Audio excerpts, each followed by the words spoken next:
We spend about a third of our day in the slumber world.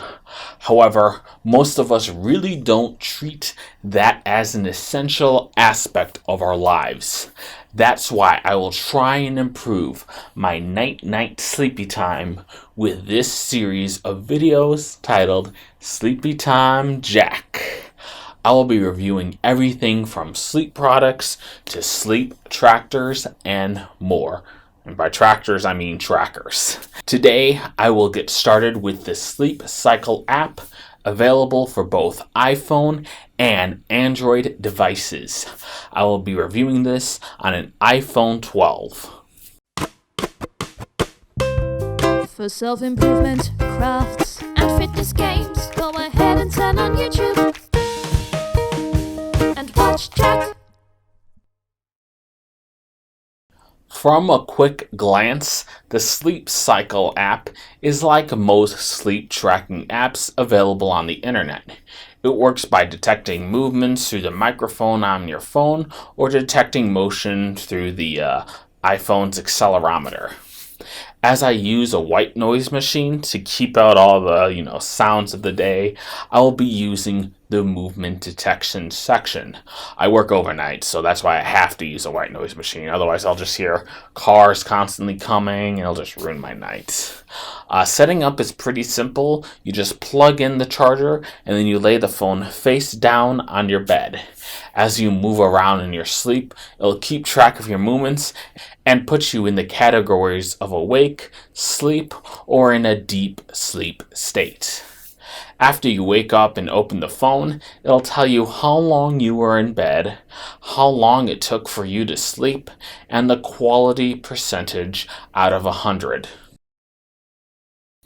The interface itself is excellent and very clean. The line graph in the center of the screen details out what happened during the night's rest. Let's see my first impressions with the day 5 check-in. It's Jack again. I'm just following up on an update for the Sleeping with the Sleep Cycle app. And there's a few things I've learned within the first 5 days. First, I am not getting enough sleep.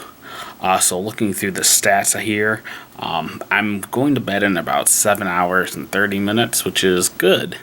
But I'm only sleeping for about 6 hours of that per night. And some nights I'm dipping down to even 5.5.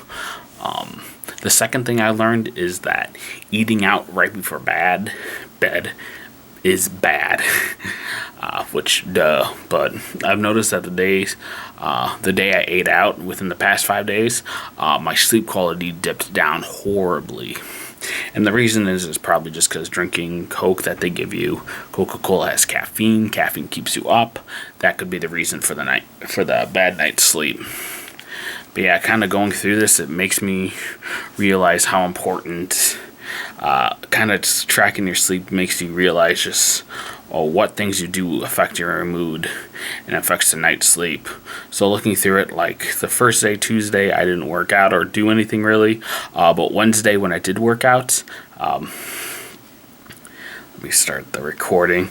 So Wednesday when I did work out, I had 88% quality of sleep, rather than on Tuesday I had 79% quality. And that goes throughout the week. Thursday was a bad night. That's the night I ate out. So I only got 63% quality of sleep. I only slept for 5 hours and 46 minutes. And the rest of the week was a lot better. And with tonight, I know tonight I don't have to work, so I'm definitely going to get a lot better, more sleep. And hopefully next week, while I do this during my work shift, I can try and get that quality up. So that's my goal, is trying to research, find out how to increase your quality, and hopefully hitting the 90s, 100% during those times. After that point, my goal was to set up a great night's rest at 90%.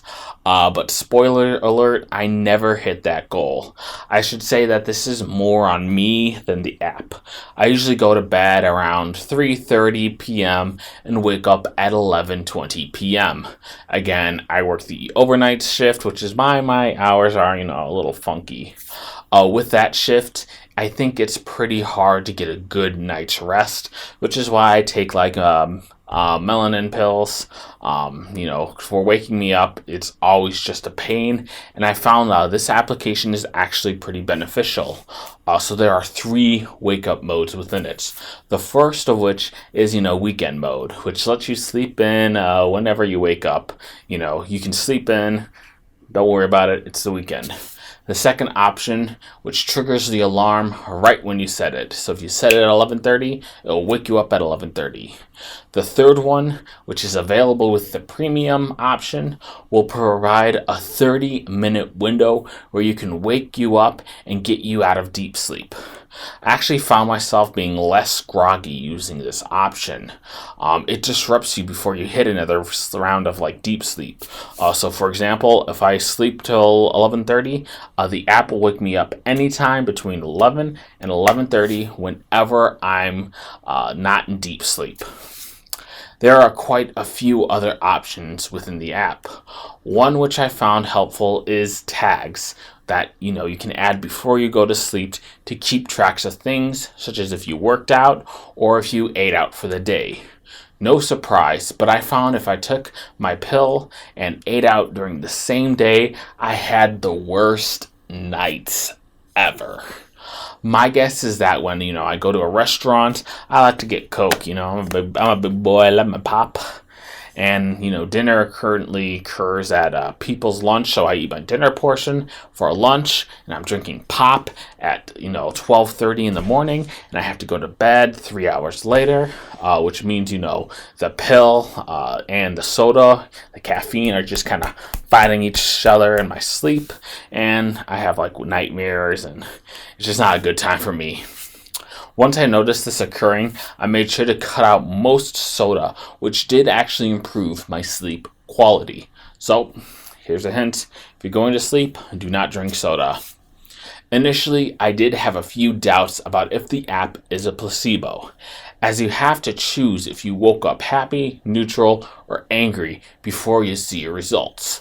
I explain this a little bit better in my halfway opinion video. Day 18 of the sleep cycle. So far, I've been really liking the app.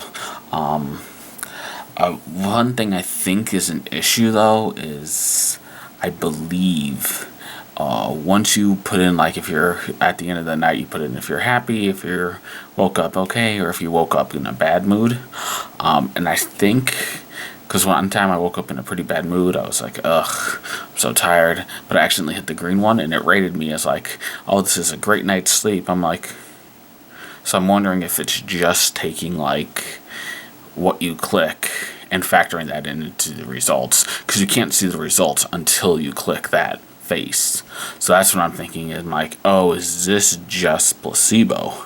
So I'm going to be trying an experiment. I'm going to go ahead and try and get a full 8 nights rest today, and I'm going to click it as bad. I'm going to see if it lowers the results, and then next week, whenever I have a bad mood, I'm going to make sure to type it in as a good night's sleep just to see if it affects it.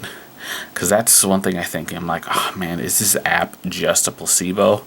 Because right now it does monitor how much I move around in bed, and I move around quite a lot. But so far I like it just because it makes you consciously think about your sleeping patterns and how you sleep. And that's something I have to deal with, is because I sleep pretty badly. I get 5-6 hours of sleep per night, and I need to try and get that up to 8 hours regularly.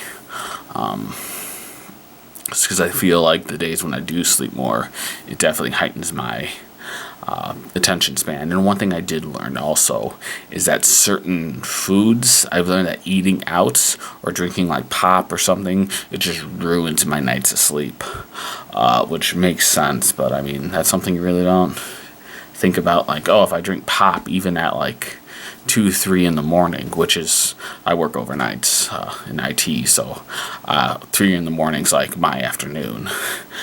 So drinking pop in my afternoon is going to be basically ruining my sleeping patterns, which I guess I don't really drink pop unless I eat out.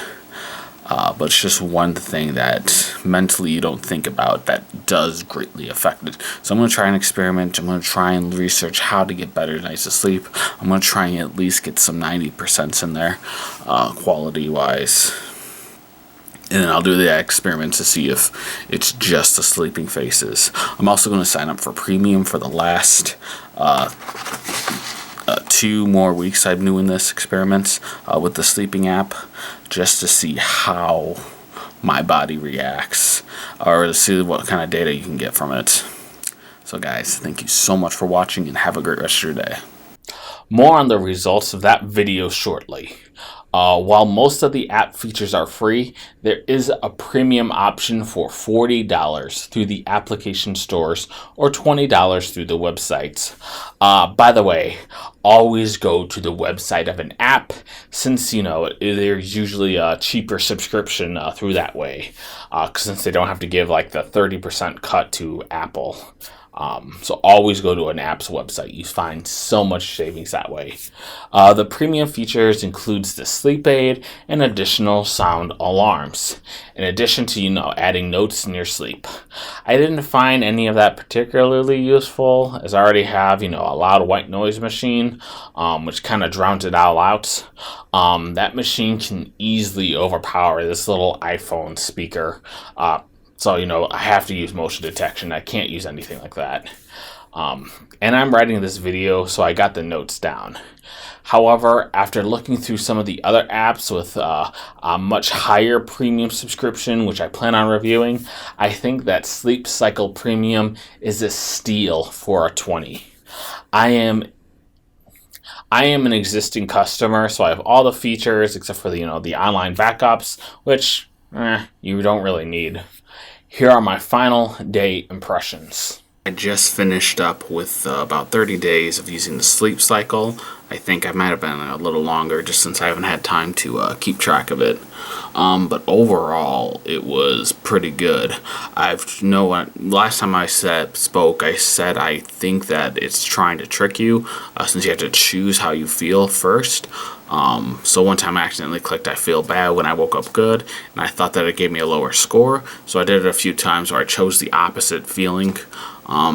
And honestly, it didn't really affect the score. If it does, it's probably like 5 points. So that's good. It's not just like a placebo, at least in my experience. So yeah, I've learned quite a bit about how to get better sleep and what affects my sleep using this app. So overall, I highly recommend it. You can get it for free. You don't really need to buy the premium access, just because there's not that many cool features with it. But yeah, overall, it's been good. So guys, thank you so much for watching this video on the Sleep Cycle app, available for both iPhone and Android. I shall continue on and review more sleep products. If you guys have any suggestions, any of them at all, on anything you want me to try, then shoot a comment in the comments below. I will do pretty much any challenge or suggestion provided. If you guys want, you can follow me on Twitter at TrueJackJenk. That's the @ symbol TrueJackJenk. I post about the videos that are coming out, and that's it. That's really all I use the site for. Like this video on YouTube and subscribe to the YouTube channel. I post a new video every single Friday. My main series is, other than Sleepy Time Jack, is fitness game reviews, where I go through a fitness game to see if I lose weight or if it's worth purchasing or not. Lastly, have a fantastic day, everyone. All you guys who are watching are just incredibly amazing.